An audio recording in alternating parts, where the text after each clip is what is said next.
ሰላም እንደምን አደራችሁ፣ እንደምን ዋላችሁ ጓደኞቼ፣ ሰላምታዬን አቀርባለሁ። ዛሬም መልካም ማለዳ ነው፣ ሐሙስ ጠዋት ነው። ኔካና እግዚአብሔርን እጅግ አድርጌ አመሰግናለሁ። እና እንግዲህ በተለይ ዛሬ ላሳስብ የምፈልገው አቢጌሎች፣ ሌሎቻችሁ የምትሰሙ በአጠቃላይ መጸለይ፣ በቃ በጣም መጸለይ ያለብን ጊዜው አይደለ እንዴ? በጣም ብዙ ሰዎች የተጨነቁ፣ ብዙ ሰዎች የተቸገሩ፣ የተተራብን፣ ተጨነቅን፣ አስጨናቂ ሰዓት ነው እና እኛ እንድንጸልይ ነው። ሌላው ያው የእግዚአብሔርን ባህሪ እንድናንጸባርቅ፣ እንድናስተምር፣ እንድንማር፣ እንደምንመረምር ኤኒታይም ማለት ነው።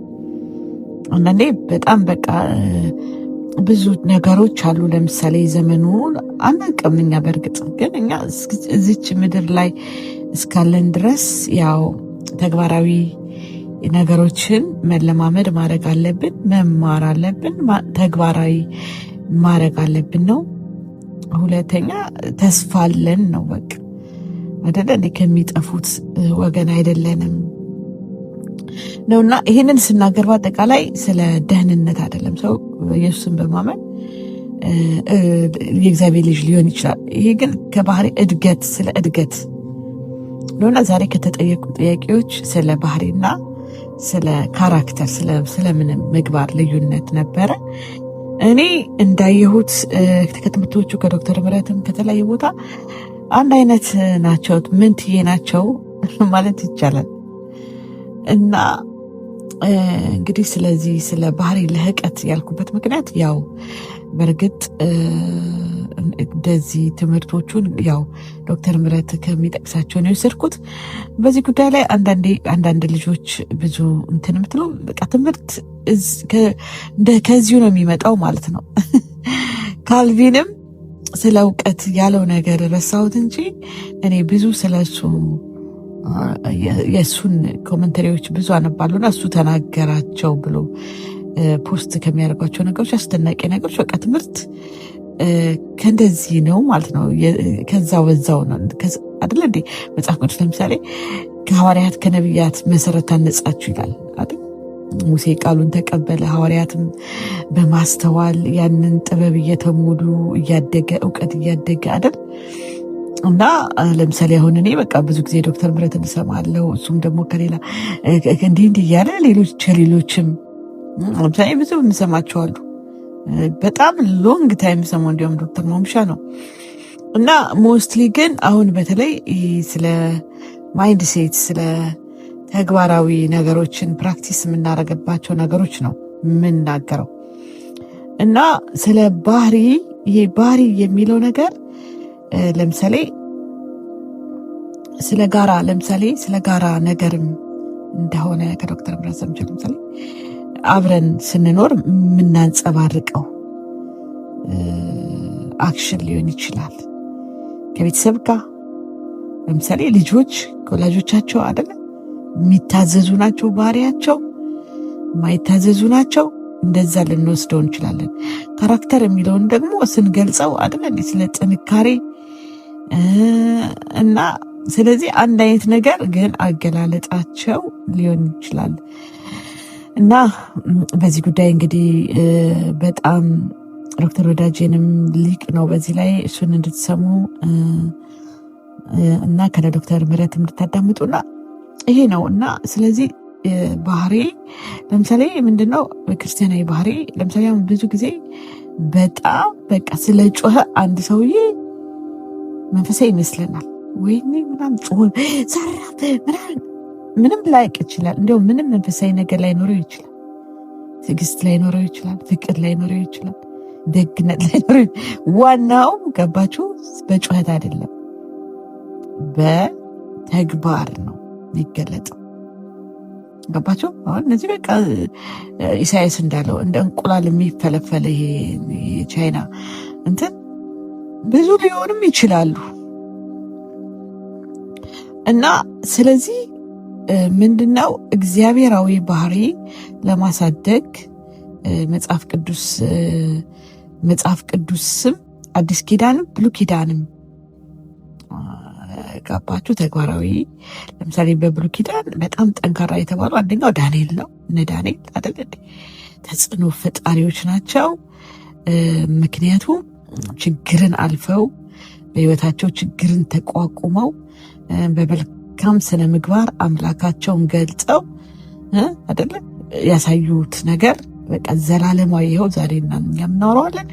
ሩት ደግሞ ምናልባት በሚቀጥለው ደግሞ እንደዚህ ይሄ ስለ ባህሪ የሩትን ባህሪ እናያለን። ሩት የምትጠቀሳለች እና ኢዮብ ነው ችግርን ተቋቁሞ ተመልሶ ወደ ተሐድሶ የመጣ ኢዮብ እና አዲስ ኪዳን ግን ሁላችንም ይህንን ባህሪ እንድንሞላ ይፈልጋል መጽሐፍ ቅዱስ።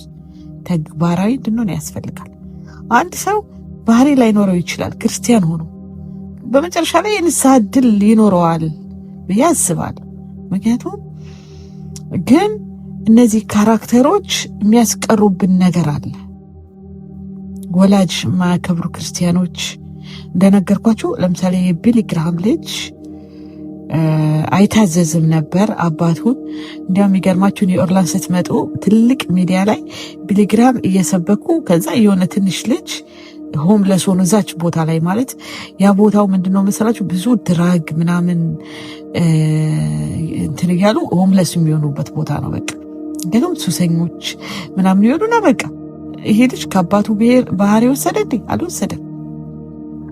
ይሄ ልጅ በፈቃዱ ሄዶ የተለማመደው ነገር አለ።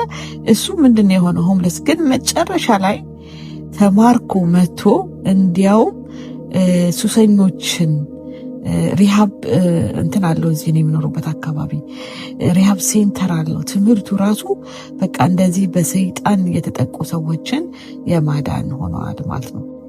እና ልጆቻችን ከተለያየ ቦታ ባህሪ ይቀረጻሉ። አሁን ለምሳሌ እኔ ልጆቼ የተለያየ ቦታ ነው የኖሩት፣ ሁለቱም የተለያየ ባህሪ አላቸው። ከኔም አይደለም የሚገርማቸው። እና ብዙ ስትራግል አለ ማለት ነው ክርስቲያንም ብንሆን። ግን ትክክለኛው ባህሪ እግዚአብሔራዊ ባህሪ እንዲኖረን እንድናሳድግ ነው። እና የእድገቱ መጠን ደግሞ ፋስት ላይሆን ይችላል እና አገልጋይ ሊሆን ይችላል። አሁን ነብይ ነኝ ሐዋርያ ነኝ ምናምን ከሚል ጋር አይደለም። እና ስለዚህ ይሄ ግን ይሄ ተግባራዊ ነገርን ለምሳሌ አንድ ሰው ክርስቲያን ሳይሆን ደግ ሊሆን ይችላል፣ ጥሩ ሊሆን ይችላል፣ ትዕግስተኛ ሊሆን ይችላል። ይህንን ፕራክቲስ ያደረገው ከአካባቢው ከትምህርት ቤቱ ካነበበው ነገር ሊሆን ይችላል እና እንደዛ እና ክብር ለኢየሱስ ይሁን። ስለዚህ እኛ ግን ሙሉ ደህንነት እግዚአብሔር ይህ የእግዚአብሔር ባህሪ ነው ቀጥታ የሚል ሀሳብ ለማብራራት ነው ወገኖቼና ስለዚህ ይህ የባህሪ ልህቀት ክርስቲያን ያስፈልጋል። ምክንያቱም ለሀገርም ሰላምና መረጋጋት የምታገኘው ከባህሪ ቀረጻ እንደሆነ ስለገባኝ ነው ማለት ነው። ይሄን ነገር ማስተምረው ሙሉ በሙሉ ዶክተር ምህረትን እንደ ፈዋሽ እንደ ነቢይ እንደ መልእክተኛ ነው የምቆጥረው። ምክንያቱም በጣም ብዙ ጊዜ በዚህ ጉዳይ ስለተጋ ሁሌ አመሰግነዋለሁ። መልእክቶቹ ሁሉ በቃ ኢትዮጵያ ይሄ በመጨረሻው ዘመን ምናልባት እጆቿን ትዘረጋለች የሚለው ባህሪ ይሆን ብዬ አስባለሁ። እና መሪዎችም ደግሞ ምናልባት የሚቀጥለው ቪዲዮ ስለ መልካም መሪዎችና ክፉ መሪዎች ካራክተርና ባህሪ ሊሆን ይችላል። ግን ወገኖቼ ስለ ባህሪ ቀረጻ አንደኛ ራሳችን ውስጣችን እንድናይ ማለት ነው። እኔ ሁሌ የሚገርማቸው በቃ ፐርፌክት መሆኔን አላይም። አይገርማቸው ሁሌ በቃ እና ስህተቶችን ያለው በእኔ ላይ ሁሌ ግን ማደግ እንዳለብኝ አምናለሁ፣ እንደማደግ አምናለሁ። እና ስለዚህ የጠቢብ ዓይኖች በራሱ ላይ ነው ይላል። እና ስለዚህ መልካም ባህሪዎችን እንድናሳድግ እግዚአብሔር ይፈልጋል ከደህንነት። እና የሚገርማችሁ በጣም ከመልካም ባህሪዎች አንደኛው ማን ነበረ? ዮሴፍ ነበረ። እና ዮሴፍ እንግዲህ በጣም አይታችሁ እንደሆነ በወንድሞቹ መካከል እንግዲህ ወንድሞቹ አባታቸው ራሱ በጣም አዘነባቸው አይደል እንዴ? እነዛ በረከት ያጡት በስነ ምግባር ውድቀት ነው። እነዚህ ሌዊ እና ለምሳሌ አሁን ማነብላችሁ ዘፍጥረት ላይ ገብቼ በጣም ነው የሚያሳዝነኝ ታሪክ ነው። በብዛት ታልሙድ እነዚህን ነገሮች ያጠነጠነ ነው። ገባችሁ? ምክንያቱም ያው እነሱ ብሉይ ኪዳን አማኞች ስለሆኑ፣ ግን አሁን መጽሐፍ ቅዱስ ብሉይ ኪዳን አማኝ ምናምን አይደለም። በዚህ ምድር ላይ ስንኖር በስነ ምግባር እንድንኖር እግዚአብሔር ይፈልጋል። እና የሚገርማችሁ እዚህ ጋር ስለማ ሮቤል አንተ የበኩር ልጄ ኃይሌ የጉብዝናዬ መጀመሪያ ነህ እና የክብር አለቃ የኃይል አለቃ እንደ ውሃ የምትዋልል ነህ። አለቅነት ላንተ ይሁን፣ ወደ አባትህ መኝታ ወጥተሃል። እና ይሄ ምንድነው? ይሄ ካራክተር እንዳያችሁት በጣም መጥፎ ስነ ምግባር ገባችሁ አድርጓል። ይሄ ልጅ ሮቤል አረከስከው። ገባችሁ? ይሄ ፋሚሊ ሴክሹዋል ሪሌሽንሽፕ ምናምን በቃ በስውርም ቢሆን ገባችሁ፣ በጣም አደጋ ነው። ወደ አልጋ የወጣ ይላል። ስምዖን ሌዊ ወንድማማች ናቸው፣ ሰይፎቻቸው የአመፅ መሳሪያ ናቸው። በምክራቸው ነፍሴ አትግባ፣ ከጉባኤያቸው ጋር ክብሬ አትተባበር። በቁጣቸው ሰውን ገድለዋልና በገዛ ፈቃዳቸው በሬን አስነክሰዋል ይላል። እና እነዚህ ብዙ እያንዳንዱ በረከቶች ብታዩ በጣም አስደናቂ ነው። ግን እነዚህ በረከት ማለት የሚመጣውን ነገር ላሳያችሁ ብሎ ነው አባትየው። ገባችሁ? እንግዲህ ያዕቆብ መንፈሳዊ ነው በጣም አይደል? እንደ እግዚአብሔራዊ ባህሪን አሳድጓል በረጅም ዓመት ውስጥና በእነዚህ ልጆች ውስጥ ደስተኛ አልነበረም። ግን ዮሴፍን አይደል እንዴ በጣም ይወደው ነበረ። እዚህ ዮሴፍ 21 ላይ ፌመስ ነው አይደል? ዮሴፍ ትንሽ ነው፣ የፍሬ ዛፍ ነው፣ በምንጭ አጠገብ የሚያፈራ የፍሬ ዛፍ፣ አረጎቹ በቅጥር ላይ ያድጋሉ። ቀስተኞች አስቸገሩት፣ ነደፉት፣ ተቃወሙት። ነገር ግን ቀስቱ እንደ ጸና ቀረ። የእጆቹ ክንድ በያዕቆብ አምላክ እጅ በረታ። በዚያ በጠባቂው በእስራኤል አምድ በአባት በአምላክ እርሱ የሚረዳ ሁሉን የሚችል አምላክ እርሱ የሚባርክህ በሰማይ በረከት ከላይ በሚገኝ በጥልቅ በረከት ከታች በሚገኝ በሚሰራጭ በጡት በማህፀን በረከት በቃ ሙሉ በሙሉ ተባርኳል። እና ወገኖቼ ህይወታችን በቃ አንተ ድናል በጌታ ምናምን በቃ ብሉይ ኪዳን አዲስ ኪዳን በጣም ሁሉ ነገር ሙሉነት የምናገኘው በእግዚአብሔር ቃል ስርዓት ነው። እግዚአብሔር ባህሪ በመጽሐፍ ቅዱስ ተገልጿል። ስለዚህ የባህሪ ልህቀት አንድ ሰው ኢየሱስ ክርስቶስን አምኖ ድኖ በቃ የሚል የለም። ከዛ ደግሞ ትድናለህ አትዳንም፣ እነዚህ ክርክሮች ሌላ ማብራሪያ ያስፈልጋቸዋል ወገኖች። ግን ክርስቲያን ሆኖ የባህሪ ጉድለት በህይወቱ ላይ ችግሮች ያጋጥሙታል። ነቀፋ፣ ለምሳሌ ነብይ ተብለው ሌባ፣ አጭበርባሪ፣ ይሄ የእግዚአብሔር ባህሪ ነው አይደለም። ብዙ አይነት ችግሮች እየፈጠሩ በቤተ ክርስቲያናቸው ውስጥ ምዕኖቻቸው ተጎድተዋል። ከእንደገና በቃ ችግር ሊያጋጥመን ይችላል። ይሄ ምንድነው? ሐዋርያው ጳውሎስ አይደል እንዴ ስለ ጥንካሬ ሲናገር ለምሳሌ ስለ ፓወር፣ ምናልባት ይሄንን በጣም ላብራራ ያስፈልገኛል። ስለ ፓወር፣ ስለ እግዚአብሔር ኃይል መጽሐፍ ቅዱስ ምንድነው የሚለው ነገር ነው። ስለዚህ ወገኖቼ እና ስለ ባህሪ ልህቀት ዛሬ እንኳን ባጭሩ ትንሽ ጊዜም ስላሌለኝ ስለተጠየቁት ጥያቄ መልስ ስለመመለስና አሁንም ለማጠነካከር ማለት ነው። እና ስለ ባህሪ ስናይ ወደ ውስጠኛው ባህሪ ውስጣዊ ማንነታችን ስለ ልብ ዝንባሌ ለማሳየት ነው ማለት ነው። እና ለምሳሌ ትዕግስት ሲኖረን አንዳንዴ ስሜታችንን እንቆጣጠራለን። በጣም የሚያናድድ የሚያስጨንቅ ሁኔታ ላይ እንቆጣጠራለን። እና እኔ ለምሳሌ በዛ በጣም አላደግኩም። በጣም ማደግ እፈልጋለሁ። ለምሳሌ እኔ አሁን በቃ መስጠት ደስ ይለኛል። በጣም ለሰዎች መቆርቆር ደስ ይለኛል። እና በቃ ገባችሁ። እንዲያውም አሁን ስለ ባህሪ አንድ ኮመንተሪ ያነበብኩት መስዋዕትነት፣ ገባችሁ። መልካም ባህሪ አንደኛ ስለ እውነት መስዋዕትነት ያደርጋል ይላል። እና ለምሳሌ ሙሴ ትሁት የተባለው መስዋዕት አድርጓል። ጥሎ የንጉስን ቤት ጥሎ ነው የወጣው።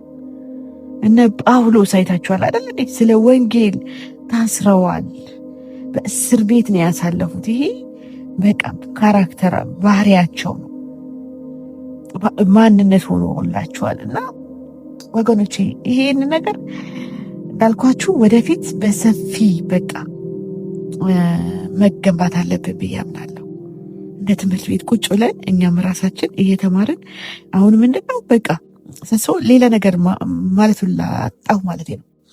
እና ሁልጊዜ የሚሰማው ይህንኑ ትምህርት ስለሆነ ምናልባት የእግዚአብሔር ግፊት አለው ብዬ ስለማምን ነው የምናገረው።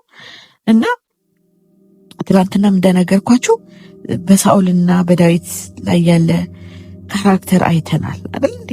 እና ከዚህ የመሪዎችን ውድቀት ልንማር እንችላለን። ብዙ ነገር ስለ ሴቶች ለምሳሌ አሁን ሩት አማኝ አልነበረችም አይደል እንዴ? ይሁዳዊ አልነበረችም፣ ግን ያላትን ካራክተር አይደል እንዴ? ግን ወደ ደህንነት አምጥቷታል። እና የሚቀጥለው ምናልባት ይህንን ካራክተር ይህንን የባህሪ ልህቀት ከጨረስን በኋላ ወደ ሩት ባህሪ እንገባለን። ክብር ለኢየሱስ ይሁን። ሌላ ግን በቃ ጸሎት እንድንጸልይ አሁን ባለው ጭካኔ ለምሳሌ ኢትዮጵያ ውስጥ ይህ ዘረኝነት እንዴት ተፈጠረ ማጥናት አለብን ማለት ነው። እንደ ቤተክርስቲያን ከቤተክርስቲያን መከላከል ራሱ ብሔርተኝነት፣ የፖለቲካ ባህል፣ መልካም ፖለቲካ ባህል እንዴት ነው የምንፈጥረው የሚለው ነገር መጽሐፍ ቅዱስ ምን ይለናል? እና ልክ ነው። አንዳንዴ በጣም ክፉ ቦታዎች ላይ ያንን ክፉ የምናሸንፍበት ጸጋ እንዲሰጠን እግዚአብሔር ይፈልጋል። ገባችሁ? እንጂ ክፉን ነገር አምነን ለክፉ እንድንሰግድ አይደለም። ለምሳሌ እንደሚደረገው አይደል እንዴ? ለምሳሌ ወደፊት ይሄ ነው የሚመጣው። በቃ ይሄ አንታይ ክራይሲስ እኮ በቃ አምባገነን ነው በቃ። እና ይሄን ነገሮች እንዴት ነው የምናሸንፋቸው የሚለው ነገር ነው ለመናገር የምፈልገው።